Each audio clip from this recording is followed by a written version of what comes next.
A year after our independence, in 1991, a national conference was held in Namibia with all the role players. The NAU was also represented.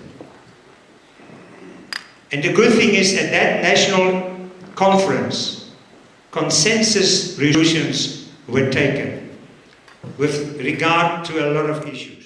I would like to highlight some of them. With regard to ancestral rights, the decision was that such claims in full is impossible. Foreign-owned farmland, underutilized land, absentee land laws, farm size and numbers, land technicals, land tax, assistance to commercial farmers, etc. I'm not going to go into detail. Some other highlights. A permanent technical team on land reform was established in 2003 with the aim of reviewing the existing legal and policy framework. The NAU had a representative.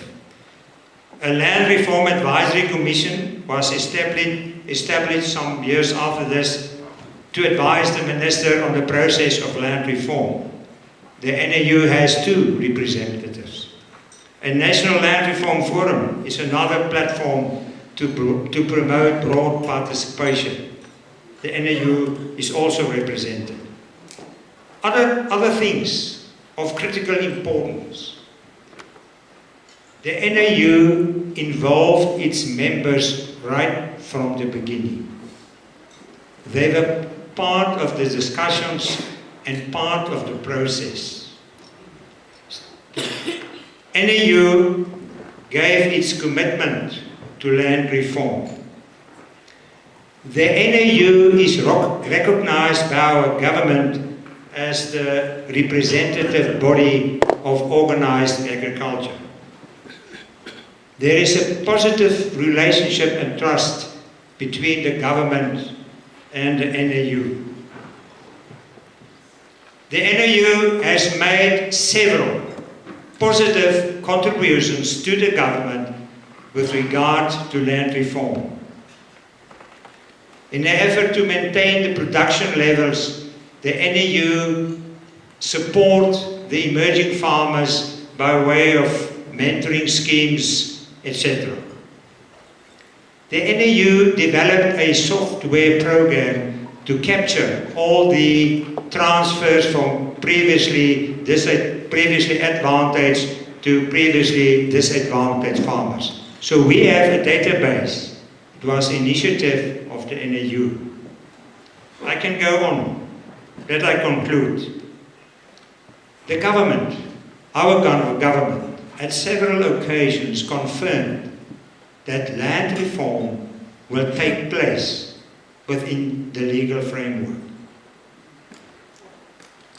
And although government has the preferential right to buy land, at the moment, as I'm speaking, the willing seller and willing buyer still applies.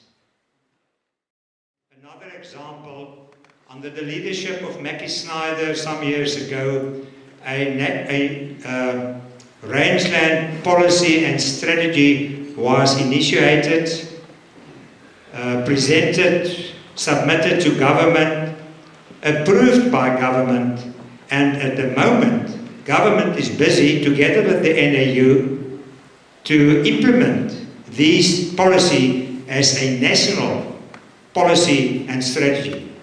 Another milestone for us.